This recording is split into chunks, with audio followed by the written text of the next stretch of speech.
ಮಾಡಬೇಕಾಗ್ಯದ, pressure ಮಾಡಬೇಕಾಗ್ಯದ. ಆ pressure B J ಪಿಗೆ ಹೋಗ್ತಾರಂತಂದ್ರೆ ಸಹಜವಾಗಿ ನಮ್ಮ ರಾಹುಲ್ ಗಾಂಧಿಯವರಾಗಿರ್ಬೋದು ಅಥವಾ ಹೈಕಮಾಂಡ್ ಆಗಿರ್ಬೋದು ಸ್ವಲ್ಪ ಬೆಂಡ್ ಆಗ್ಬೋದು ಅಂತೇಳಿ ಒಂದು ಲೆಕ್ಕ. ಆ ದಿಶೆಯಲ್ಲಿ ಒಂದಿಷ್ಟು ಬೆಂಡ್ ಆಗಿದ್ದಾರೆ ಏನೋ ಅನ್ನುವಂಥದ್ದು. ಈಗ ದಿಲ್ಲಿಗೆ ಹೋಗಿದ್ದಾರೆ ಡಿ ಕೆ ಶಿ ಅವರು ಅನ್ನೋದು ಸುದ್ದಿಗಳು ಬರ್ತಾಯಿದ್ದಾವೆ.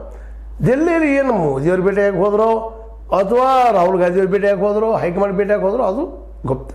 ಯಾರಿಗೆ ಹೆಂಗೆ ಬೇಕೋ ಹಂಗೆ ವಾದ ಮಾಡ್ತಾ ಇರ್ತಾರೆ. ಅವ್ರಿಗೆ ಅನುಕೂಲ ಸಿಂಧು ವಾದ. ಯಾಕೆಂದ್ರೆ ಕೆಲವೊಂದಿಷ್ಟು ಮೀಡಿಯಾಗಳು ತಮಗೆ ಅನುಕೂಲ ಹೆಂಗೆ ಸತ್ಯ ಅನಿಸ್ತದೆ ಹೇಳ್ತಾ ಇರ್ತಾರೆ. ಅದು ಬಿಟ್ಟು ಸತ್ಯ ಬೆಲ್ಲನೇ ಇರ್ತದೆ. ಆದರೆ ಒಂದು ಮಾತ್ರ ಸತ್ಯ, ಈಗಿನ ಸಂದರ್ಭದಲ್ಲಿ ಡಿ ಕೆ ಶಿ ಅವರು ಬಿ ಜೆ ಪಿ ಹೋಗುವಂಥದ್ದು ಭಾಳ ಕಷ್ಟದ ಕೆಲಸ. ಹೋದರೂ ಅವ್ರ ಜೊತೆಗೆ 22 ಶಾಸಕರು ಹೋಗ್ತಾರೆ ಅಂತ ಗ್ಯಾರಂಟಿ ಇಲ್ಲ. ಯಾಕಂದ್ರೆ ಇಲ್ಲಿ ಅವ್ರನ್ನ ಕೊಂಡ್ಕೊಂಡ್ಬಿಡ್ತಾರೆ ರೀ. ಅಧಿಕಾರದಲ್ಲಿದ್ದಾರೆ ಕಾಂಗ್ರೆಸ್ಸಿಗರು, ಅವ್ರಿಗೇನು ಬೇಕು ಕೊಡುವಂಥವ್ರು ಇದ್ದಾರೆ. ಯಾರೂ ಸುದ್ದಿ ಇರಲಿಲ್ಲ. ಬಿ ಜೆ ಪಿ ಆಯಿತು ಕಾಂಗ್ರೆಸ್ ಆಯಿತು, ಅಧಿಕಾರದಲ್ಲಿ ಸುಲಭವಾಗಿ ಯಾರು ಬಿಟ್ಟು ಕೊಡೋದಿಲ್ಲ. ಅಂದಾಗ ಸಹಜವಾಗಿ ಲಾಸ್ ಆಗೋದು ಯಾರಿಗೆ? ಡಿ ಕೆ ಶಿ ಅವ್ರಿಗೆ. ಯಾಕಂದರೆ ಡಿ ಕೆ ಶಿ ಅವರು ಆಲ್ರೆಡಿ ಕಾಂಗ್ರೆಸ್ನಲ್ಲೇ ದೊಡ್ಡ ವ್ಯಕ್ತಿತ್ವ ಬೆಳೆಸ್ಕೊಂಡಿದ್ದಾರೆ, ದೊಡ್ಡ ಲೀಡರ್ ಇದ್ದಾರೆ. ಈಗ ಸೆಕೆಂಡ್ ಅವರೇ ಇದ್ದಾರೆ.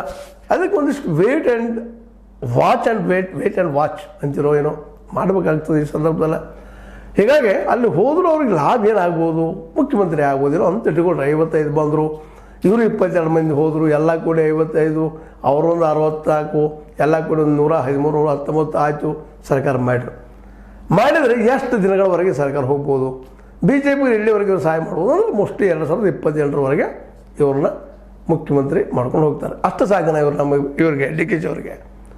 2-2.5 ವರ್ಷಕ್ಕಾಗಿ ಕಾಂಗ್ರೆಸ್ನ ಓಡೋದ ಬಿ ಜೆ ಪಿಗೆ ಹೋದ್ರೆ ಅದು 55 ಮಂದಿ ಬಂದಾಗ ನೆನಪಿಟ್ಕೊಡ್ರಿ. ಇದನ್ನೆಲ್ಲ 55 ಜನ ಬರಬೇಕು ಅಂದಾಗ ಮುಂದಿನ ವಿಚಾರ